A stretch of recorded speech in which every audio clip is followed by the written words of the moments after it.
ഗുരുതരമായ യുദ്ധങ്ങൾക്ക് തുടക്കം കുറിക്കാൻ പോകുകയാണ്. അറബ് രാജ്യങ്ങളും ചില യൂറോപ്യൻ രാജ്യങ്ങളും രണ്ട് ചേരികളായി നിന്ന് യുദ്ധങ്ങൾ ആരംഭിക്കും.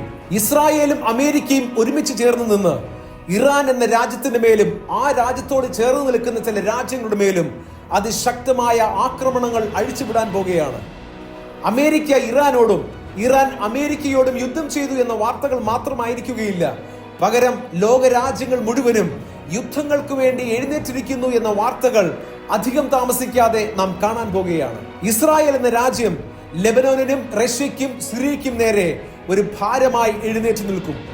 അമേരിക്കൻ ഭരണാധികാരിയുടെ രഹസ്യ അജണ്ടകൾ ഈ നാടുകളിൽ ഓരോന്നോരോന്നായി പുറത്തു വരികയും അതൊക്കെ നടപ്പിലാക്കാൻ ശ്രമിക്കുകയും ചിലത് നടപ്പിലാക്കുകയും ചെയ്യും.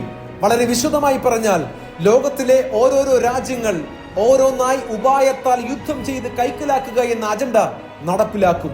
അമേരിക്കൻ പ്രസിഡന്റായിരിക്കുന്ന ഡൊണാൾഡ് ട്രംപിന്റെ അധികാര കൽപ്പനകളും ചില പദ്ധതികളും ലോകരാജ്യത്തെ ഒരു മഹായുദ്ധത്തിലേക്ക് വഴിതെളിച്ചുവിടും. ചില രാജ്യങ്ങളുടെ മുകളിലൂടെ വിമാനങ്ങൾ പറക്കുവാൻ അനുവാദമില്ലാതെ വിമാന സർവീസുകൾ കൂട്ടമായി റദ്ദാക്കപ്പെടും. രാജ്യങ്ങൾ വിറയ്ക്കും.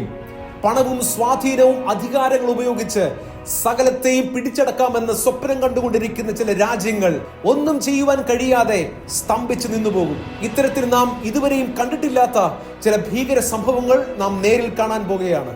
2025 വരെ കാണാത്ത ചില ഭയങ്കര സംഭവങ്ങൾ 2026 എന്ന ഈ വർഷം മുതൽ നാം കാണാൻ പോകുകയാണ്. ഈ ലോകത്തിന്റെ അവസാന നാളുകളുടെ വളരെ ഗൗരവമേറിയ സമയത്തിലേക്ക് നാം പ്രവേശിച്ചിരിക്കുന്നു. നാഴിക അടുത്തിരിക്കുന്നു. അടുത്ത 4 വർഷങ്ങൾ വളരെ നിർണായകമായിരിക്കും. തിരുവെഴുത്തിലെ പ്രവചനങ്ങൾ സംബന്ധിച്ച് ഇത് ഗോഗ് മാഗോഗ് യുദ്ധത്തിന്റെ തുടക്കങ്ങളായിരിക്കും. എല്ലാറ്റിന്റെയും അവസാനം അവിടെ ആരംഭിക്കും. 2026 ജനുവരി മാസം 12-ാം തീയതി പുലർച്ചെ എന്റെ മുറിയിൽ കണ്ട കാഴ്ച ഇങ്ങനെയാണ്. ഒരു പ്രദേശത്തെ മുഴുവനായും ഒറ്റ നിമിഷം കൊണ്ട് ചിന്നിച്ചിതെറിപ്പിക്കുന്ന ഒരു ഭയങ്കര സ്ഫോടനവും തെറിച്ചുയർന്നു പൊങ്ങുന്ന അവശിഷ്ടങ്ങളും പുകപടലങ്ങളും തീയും ആകാശത്തിലെ മേഘങ്ങളെ തൊടുന്ന തരത്തിൽ ഉയരത്തിലും വലിപ്പമുള്ളതുമായ ഭയങ്കരമായ ഗംഭീര സ്ഫോടനങ്ങൾ ദൈവം എന്നെ ദർശനത്തിൽ കാണിച്ചു. സമാനമാകുന്ന ഒരേ കാഴ്ചകൾ 2 തവണയായി ഞാൻ എന്റെ ദർശനത്തിൽ കാണുമ്പോൾ അല്പമല്ലാത്ത അസ്വസ്ഥതയും ഭയവും എനിക്ക് അനുഭവപ്പെട്ടു. ഇപ്പോൾ നടന്നുകൊണ്ടിരിക്കുന്ന യുദ്ധങ്ങൾ ഒരു 3-ാം ലോക മഹായുദ്ധത്തിലേക്കുള്ള തുടക്കം മാത്രമാണെന്നുള്ള വെളിപ്പെടുത്തലുകൾ എന്റെ പ്രാർത്ഥനാ മുറിയിൽ എനിക്ക് ലഭിച്ചു. അമേരിക്ക എന്ന രാജ്യത്തോട് മിത്രങ്ങളായി ചേർന്ന് നിൽക്കുന്ന ചില അറബി രാജ്യങ്ങൾ വേഗത്തിൽ ശത്രുക്കളായി പിന്മാറും.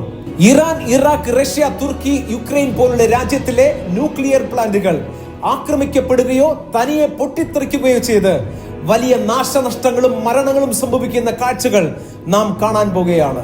ഇതുമായി ബന്ധപ്പെട്ട് ലോകത്തെങ്ങും വളരെ വലിയ സാമ്പത്തിക തകർച്ചകളും ദാരിദ്ര്യങ്ങളും ക്ഷാമങ്ങളും വർദ്ധിക്കുന്നതിനോടൊപ്പം മഹാമാരികളും മാരക രോഗങ്ങളും ഉണ്ടാകാൻ പോകുകയാണ്.